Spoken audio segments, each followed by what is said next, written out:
Welcome to the Better Business, Better Life podcast. Terry DuPont is the founder of DuPont Advisory Group, a group dedicated to providing comprehensive services to successful business owners, medical, and other professionals. Terry has top-of-the-table status in the prestigious International $1 Million Roundtable, placing him among the top 0.1% of all professional financial advisors in the world.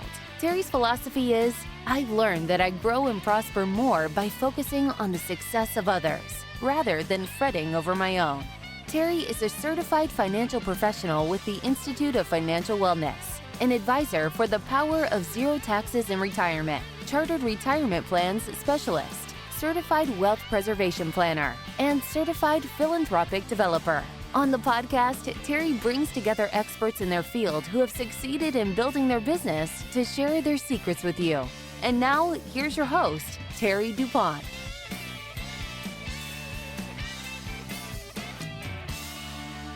Welcome, everyone, to this week's episode of Better Business, Better Life, Building on Your Success.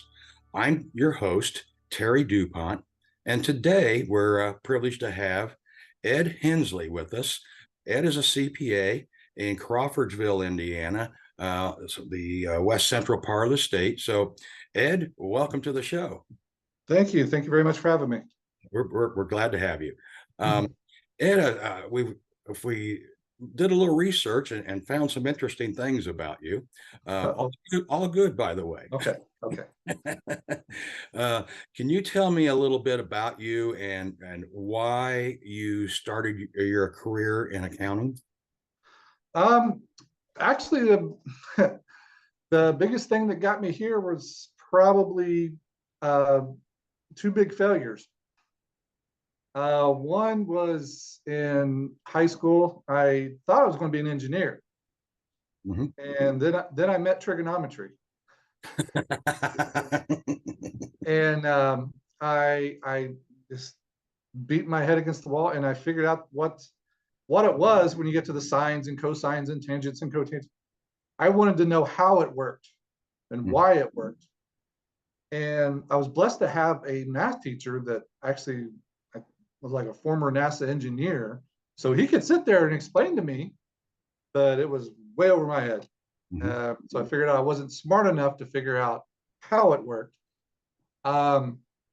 So that was probably the first failure, and then I kind of went from there. We actually had, even at our little country high school, we actually had a guy that taught accounting. So that was an opportunity to use the math skills and the mathematical logical, but still be able to solve the problem. The second failure was I was still thinking about engineering. I was trying to get into West Point and actually made it through a bunch of the hoops. Even got down. I had to go to Fort Knox and take my physical aptitude test, and I always tell people that's when all this down here used to be up here. And I did very well in that and went through each step and got kind of into the finals. And the last thing that I wasn't able to get was congressional recommendation. And so didn't get that. And luckily I had opportunity. It just so happened that the basketball coach at Franklin was the interim admissions person. So he helped me out a lot in being able to kind of have a late, because I wasn't going to find out from West Point until like July. Right. But he was able to help me and get me in touch with the people to get all that set up. So those two failures led me down the path. Got to Franklin, majored in accounting, minored in business, and just kind of went from there. First going into, after graduation, a little bit of time in public, but mainly in corporate accounting, and did have a very wise CFO at one place I worked, that even though I was going to be in corporate accounting, still pushed me to get the CPA designation. Went ahead and got that even while I was still in corporate, and the opportunity arose. It was, I always joke that Hensley Accounting was kind of like Apple. It started in a buddy's garage. Had a buddy that had an excavation business, had gotten in a little bit of tax problems. He'd just gotten behind on things. And in his garage, we laid out all the papers and got everything organized. And that's why I always say Hensley Accounting started in a garage. And it kind of went from there. You know, he told two friends, he told two friends. Next thing I knew, I had two full-time jobs. And so I left corporate world and went full-time with the firm. Other than a couple little deviations for some kind of longer term contract work, and now the teaching at Wabash. This is what I've been blessed to do for probably a good part of the last 20 plus years anyway. It's amazing how God works as long as you're patient, you know? Yeah. You know, I think I read somewhere you grew up on a farm.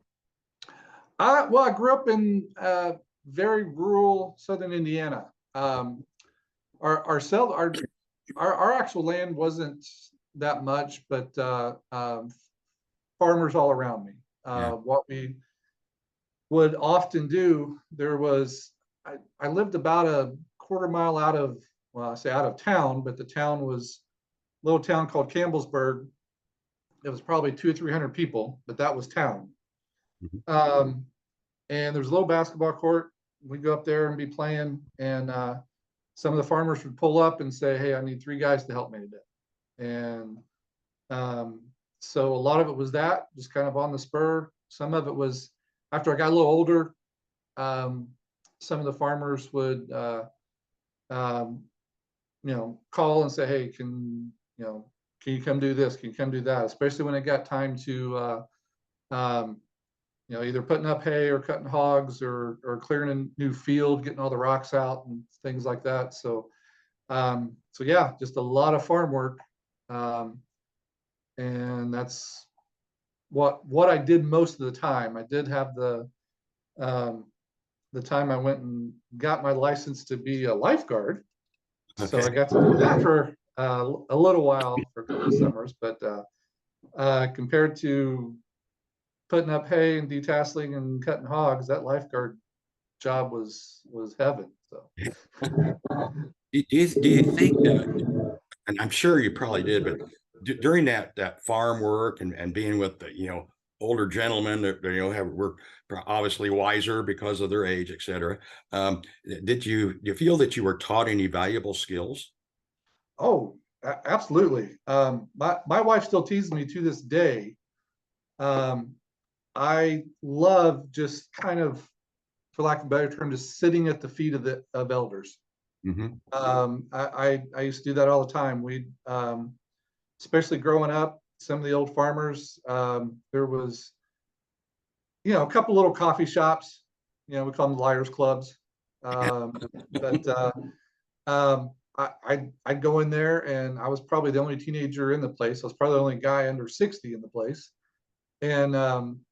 And just sit there and listen to their stories. And yeah, some of them are they're kind of, I can tell they're kind of making it up, but a lot of it just some of their wisdom and just some of their just in the middle of some far-fetched story would be a little nugget that that was probably their real meaning behind the whole story. And that and our close thing we had to a next door neighbor. I used to spend hours with him. I'd go over, and his wife had passed, and so I'd go over there a lot, help him kind of clean out things in the barn, clear a fence row, things like that. And the whole time just listening to him, and he'd been to World War II, and he'd come through that, and came back from World War II and opened a store and kind of bought up land to build this farm and things like that. So just the looking at them and think, okay, the patience it took to just kind of let things build. Not always pushing it, but pushing it hard enough, but being wise enough that, okay, you're pushing this way, but every indication's to go a little bit to the left, and that's going to work, where this is never going to work. So that, and thinking back about that, like what I said earlier about wanting to be an engineer. I really wanted to be an engineer, but that just wasn't going to work for me. And so yeah, there was a lot of wisdom in those old farmers. So. Well, it sounds like some of those experiences may have helped shape your approach to building your own accounting business. Oh, yeah, absolutely. Just the patience of letting it happen, and still working hard, still having the goal and wanting to get there, but not being so forceful that I'm kind of pushing through what is naturally happening anyway. That was a big lesson, and especially in Ben next door to how he would tell the stories of just how everything kind of, for lack of a better term, kind of organically grew out of doing things he liked to do, doing things that he felt, for lack of a better term, called to do.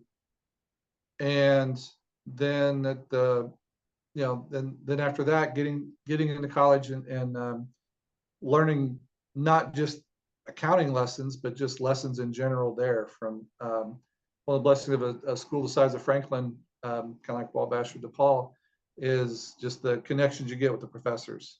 Right. And just hanging out with them sometimes. So. Yeah. During those times, what do you feel is the biggest challenge you faced getting started? Probably just, I had those lessons, but not really a direct blueprint. Like I didn't have any of those mentors that was someone who had built an accounting firm.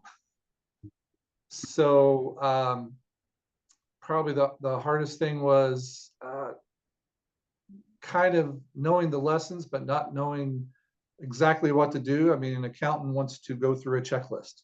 Okay, I did this, I did this, I did this, I did this. There was no checklist. I just, it was more like you set this goal and you wanted to get there. Mm-hmm. And they're kind of like the two big failures I talked about before. There was a lot of times you'd start getting there and then fall, and then you start getting there and then fall. And so that was probably the biggest thing.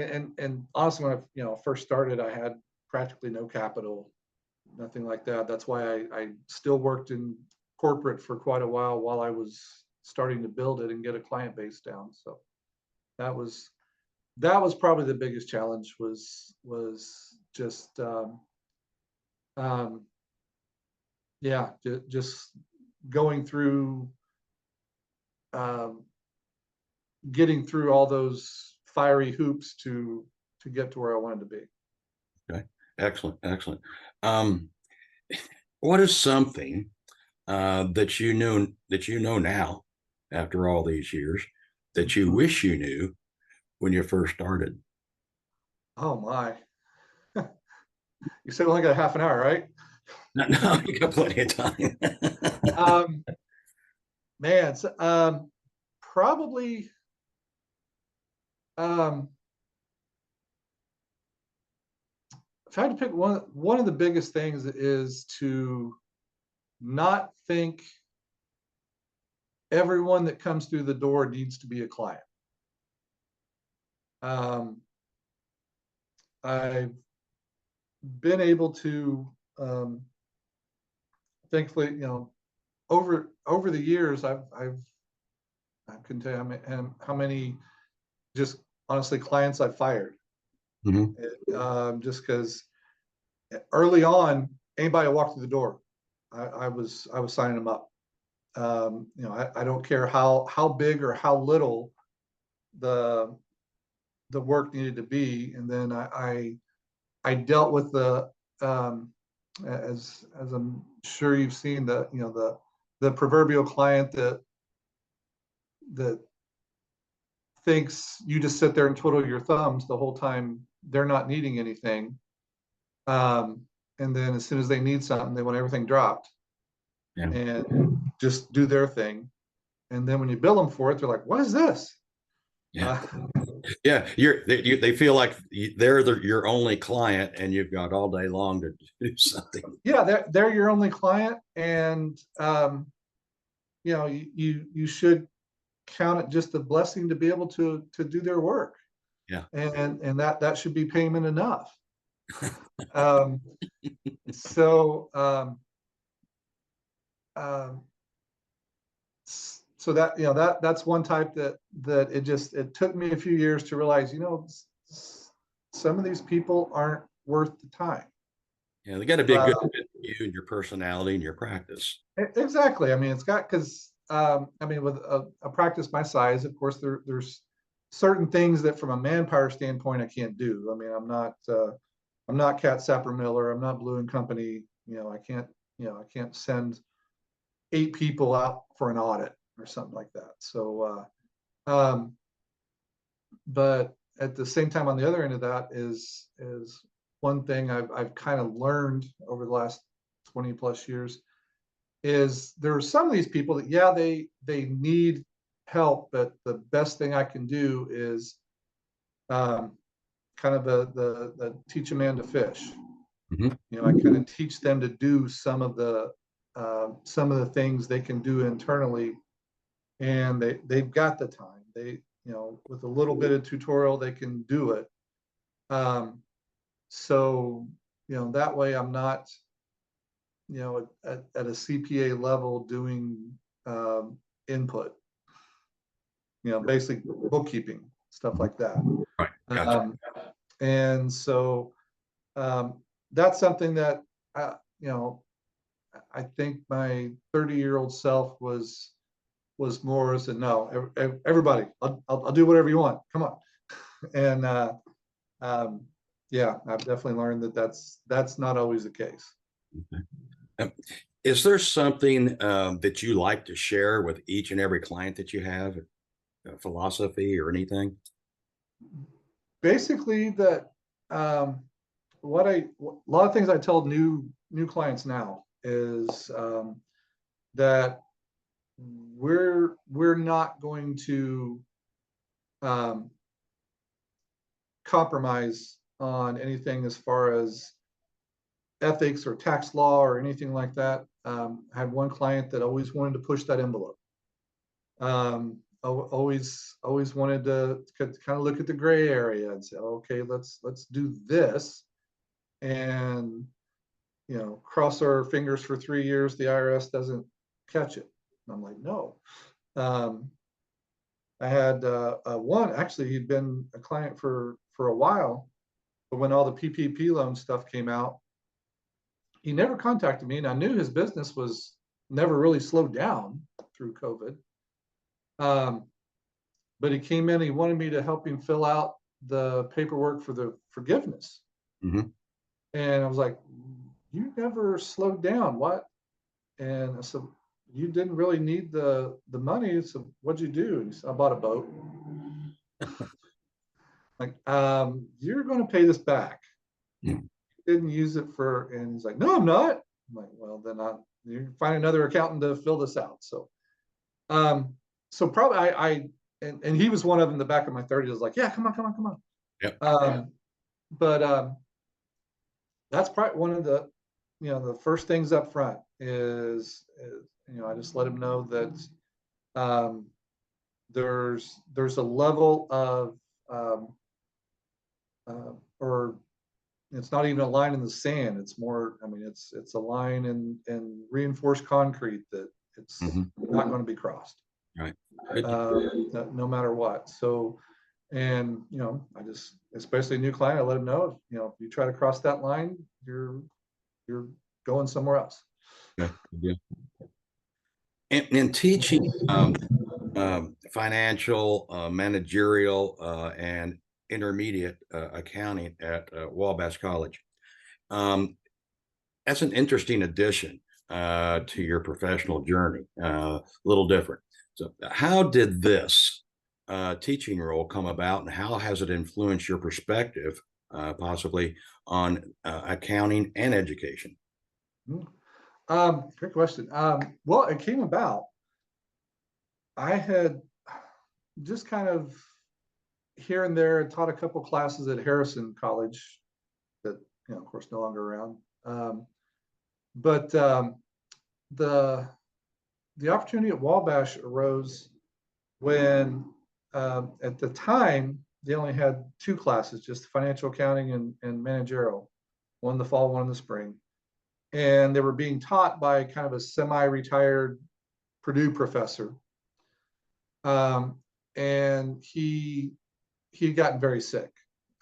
He had battled cancer before, had gone into remission, and then it came back with a vengeance.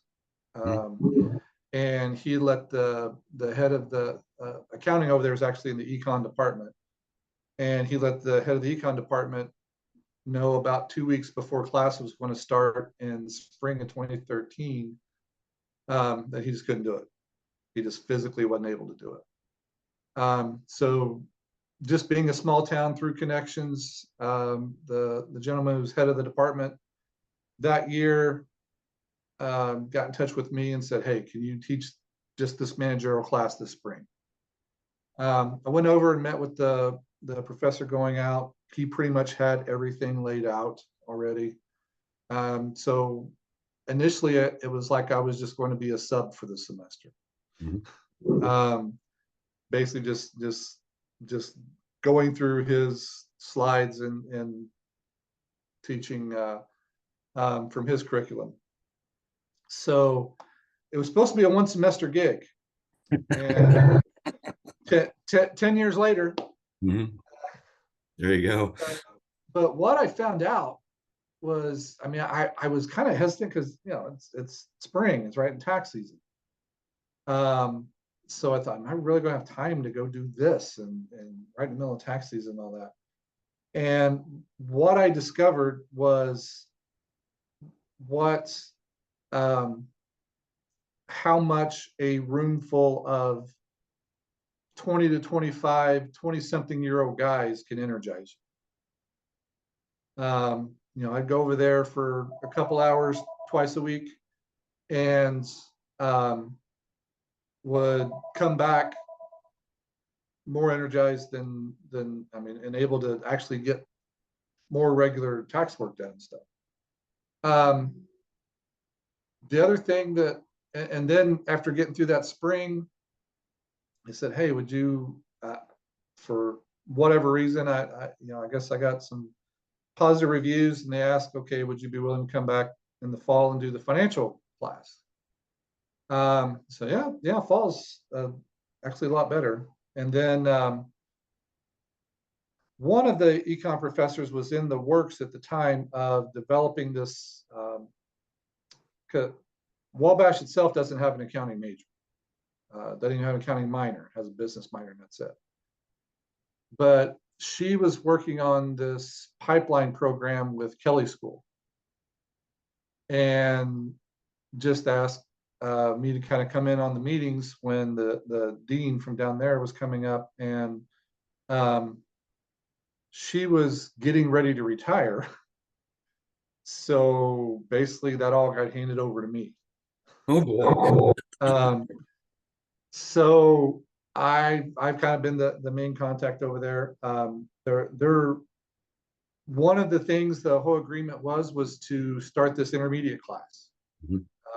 Intermediate accounting is normally a 2-semester class, and to get everything to work logistically, we needed to do at least the first semester of it at Wabash. So I knew I could teach that one okay. It's just kind of the next step of financial accounting. Mhm. And had some pushback from some people because I'm not a PhD. And if you've spent any time in academia, um, that's a big holdup for some people. If you're not a PhD, you don't belong in there. Thankfully, though, the one of the deans at the time, he's since retired, but he basically had the idea of, okay, if you're going to have a house built, or going to have someone who's going to teach you to build the house, would you rather have someone who's read about building houses for 20 years or someone who's built houses for 20 Exactly. years? So that was enough to get, to get him to allow me to teach the intermediate class. Then honestly, things kind of actually grew from there. The financial accounting class got big enough that they actually had to bring in another part-time to split that class up. Because there was one semester I had 48, which for a school the size of Wabash is unheard of. And there was about 10 more on the waiting list that couldn't get in.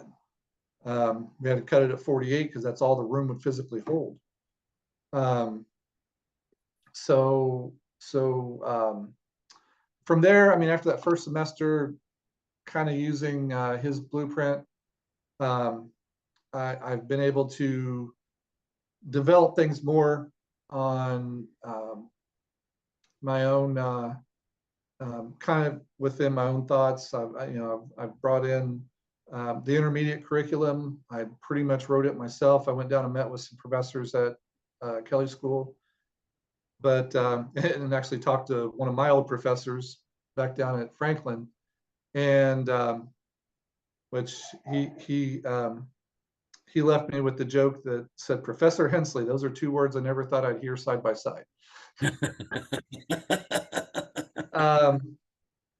But Coach Prather said the same thing, so I'm like, I'm getting offended here. Come on. What I've really learned from those guys is I mean, and I talk to them about this a lot, is a lot of things are said by us older generation to millennials, Gen Z, whatever they are now. But and there are some that, like with anyone, the stereotype fits. But I've met a lot of young men over there that that really, I mean, they're 20, 21 years old. So I always tease them, your frontal cortex isn't developed yet. But they want to learn.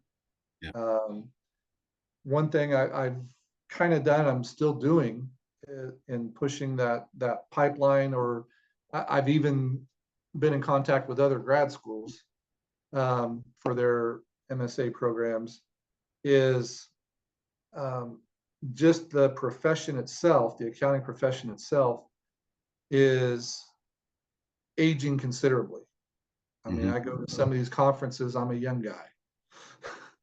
Yeah. And at 53, that scares me that I'm one of the younger guys. So I communicate that to them, that there are so many opportunities, and it's allowed me to kind of bring in speakers to kind of let them know that accounting is not the guy with the green visor sitting in the back room on a 10 key all day. As that's more and more of that side of thing AI is taken care of. More and more of the bookkeeping input type function is getting taken care of.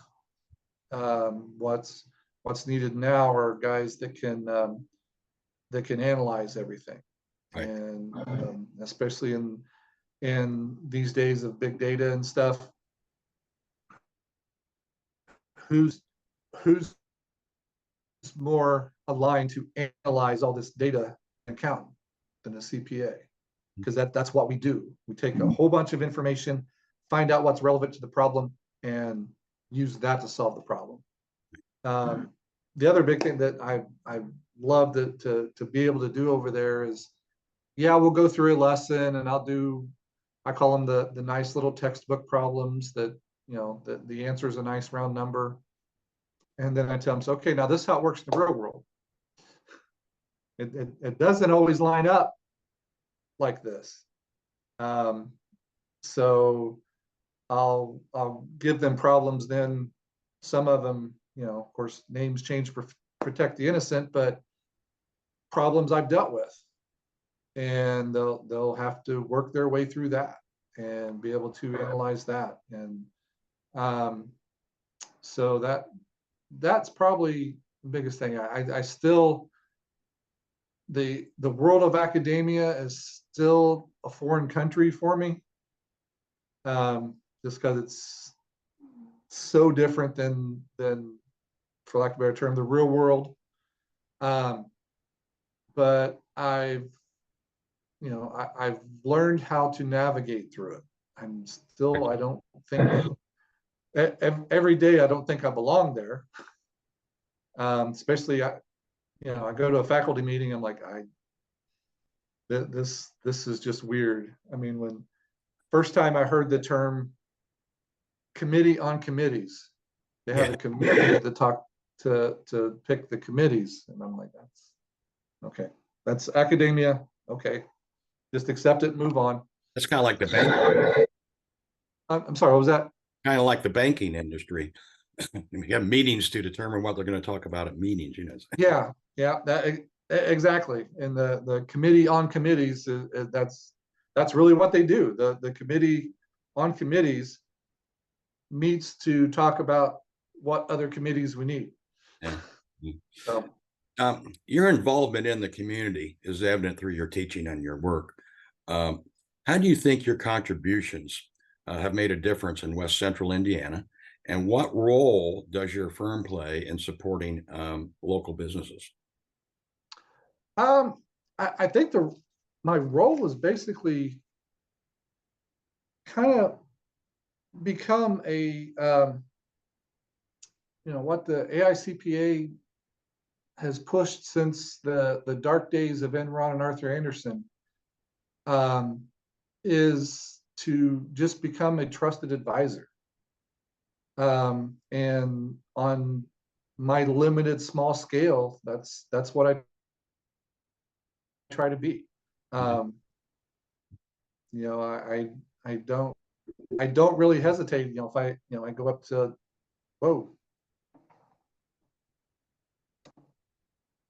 are you still there? Yeah, I'm here. Okay. Somehow lost picture. That's okay. Is it coming back? Okay. Oh, well, they'll clean all this up. Okay. They'll clean it all up. Okay. Yeah, as trusted advisor, I've never, I had a doctor client for a while. You were kind of intermittent there for a moment. So, okay. Yeah. So go ahead and start again. Okay. Yeah, just the idea on a smaller scale as a trusted advisor.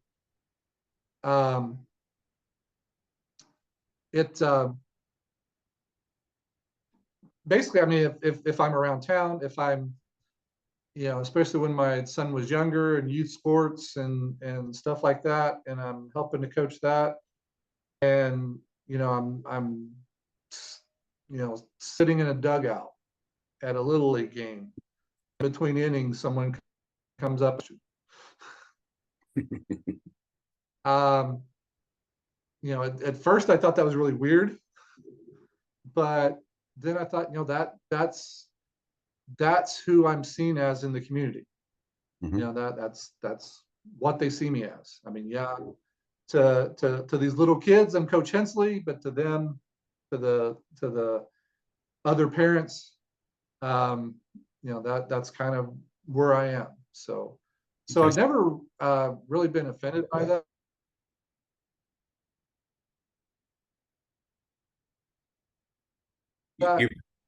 You froze again there. That's what I was gifted with. That's kind of what you froze. You're frozen.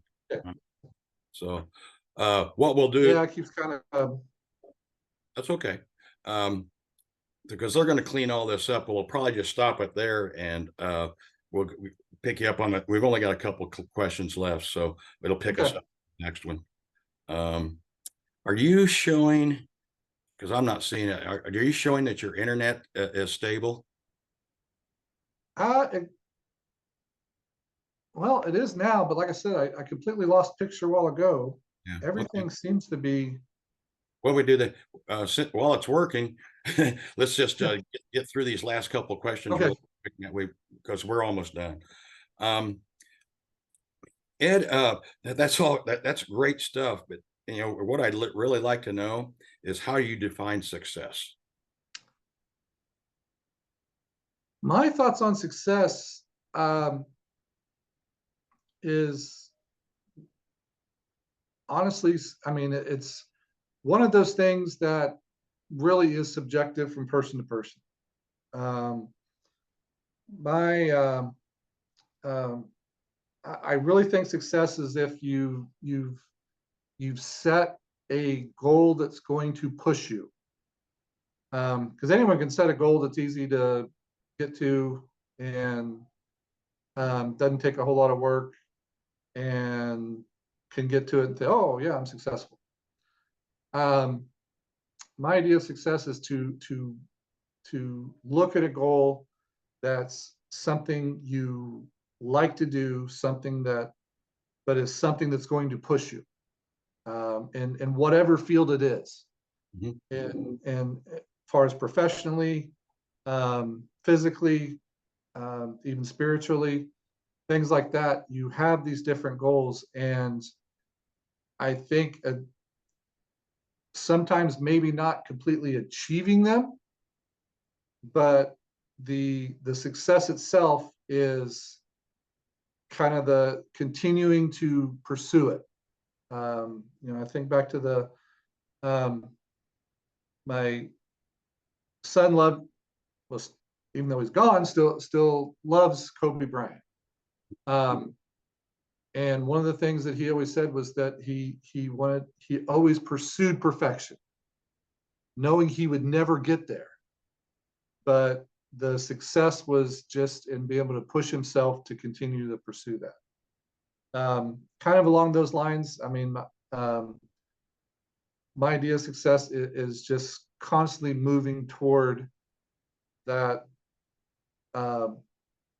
big goal. And if you do get there, immediately make a bigger one. And because you don't want to, I mean, you can be comfortable in your situation, but you never want, and you can, kind of be satisfied in what you've been able to accomplish, but you never want to get complacent. That's good stuff. I think when you get complacent, that's when you just need to lay down and go away. Is there anything you wish to share that I might not have asked you? No, I think that last question, that was one I wanted to make sure to share, is just to probably the only thing I might add to that is to, when you're pursuing that big goal, one of the things I do in the intermediate class, this is one of the things that sold it on some of the other academics, was after each exam, I got 3 exams during the semester, we do an ethics talk where we sit down, we just talk. I'll have them do a reading and then we'll just sit and talk, kind of like we are today. But when you're pursuing that big goal, and I talk with the men over there, is before you get started on that journey, to think about your kind of your, for lack of a better term, your moral compass. What would you not do to get there? And when you have that kind of that moral compass, that credo, then it helps guide you a lot, because a lot of times if you're on the pursuit to that and you think, okay, if I just do this one little thing, you think it's going to get you further that way, but it ends up derailing. To just have a credo, always, this is usually my opportunity when I have that talk with them to bring in a Bible story. And I'll talk about when Daniel was being carted off to Babylon, and he chose in his heart he wasn't going to eat the king's food. He wasn't going to eat the food given, presented to idols. I mean, he set his credo then and there. And I think the same thing for young men and women rising in the business world or anything, is just to have that credo in place. So when because sure enough, on the way there's going to be the opportunity to cheat. Yeah. To short, someone's going to say, hey, here's a shortcut. And but when you see that shortcut is going to violate that credo, then it's not worth it. It's going to sidetrack you a lot more than you can imagine. Okay. That's excellent. We're going to wrap this up, but before I do, with all your success that you've accomplished and had, what is your biggest challenge today? My biggest challenge today, and has been, is keeping that balance between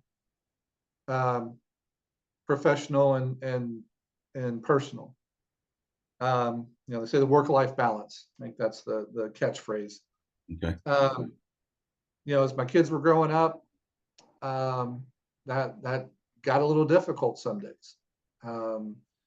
Because early on I had a bad habit of, when I was with them, with the wife and the family, I'm thinking about things I need to do at the office. And, I'd come in either late at night sometimes or on Saturdays, and I can't focus because I know I should be shooting baskets with Ian in the driveway. Because, the way he was back then, I'd leave at 7 a.m. He's already out there shooting. And so that is something that, even though the kids are pretty much grown now, my daughter's 23, my son's getting ready to start his sophomore year at DuPont, but it's still something that I have to work on, because for example, Ian plays basketball for DePaul, and I'd catch myself at his games going through my to-do list from the office. Yeah. And I'd have to snap out of that. Now, thankfully, I've gotten better at that, and it is a little easier now that they are grown and they're more doing their own thing. But what I have to focus on now is, now I've got an empty nester wife that has a lot more time than she used to without little kids at home. So especially through the summer, she teaches kindergarten. So especially through the summer, just to make sure I'm when I'm with her, I'm plugged in there. Yeah. And then when I'm here, I'm plugged in here. I'm not um, focusing on that any more than I have to. Right. Yeah, I get it. I think that's probably a struggle any business owner or sometimes just professional in general is going to have. So I agree. Yeah. We're going to wrap things up here, Ed. okay. It's been great having you on the show. Yes, thank you. And we've got your contact information at the bottom of the screen. But Okay. would you like to share with our audience how they might learn more about you or get a hold of you? Part of the easiest way is just to give us a call. It's I think it's there 765-359-1925.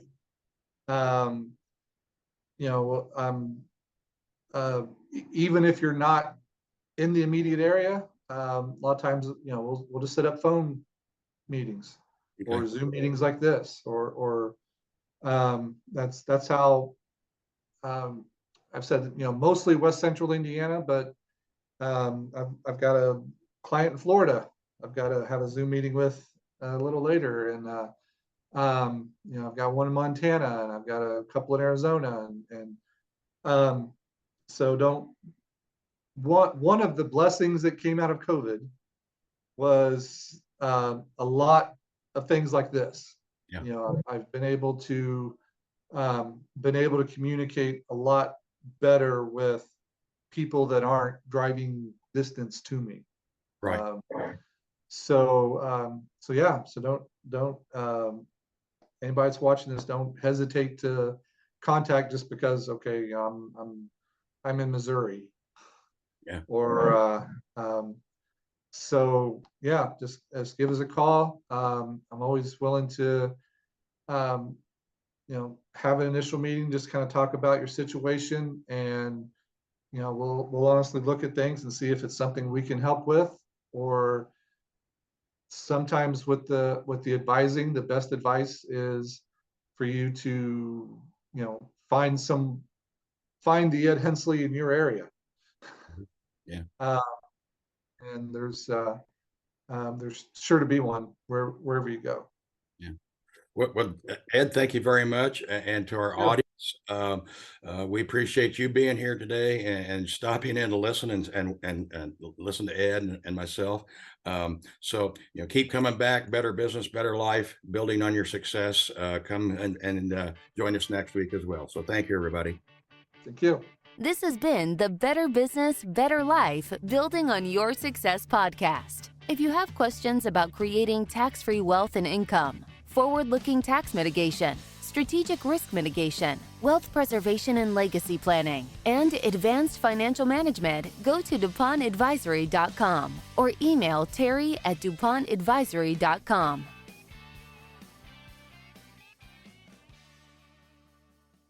49 faces looked to him in triumph. Over the last 12 months, they had each taken turns and promoted his business for a week at a time, driving over $987,342 in revenue. What if you had a network of 50 centers of influence who promoted your business every week for a year? Grab your copy of the #1 Amazon best-selling book, The Ultimate Guide to Growing Your Business with a Podcast, at 33% off the Amazon price by going to ultimatepodcastbook.com. Again, that website for 33% off the Amazon price is ultimatepodcastbook.com.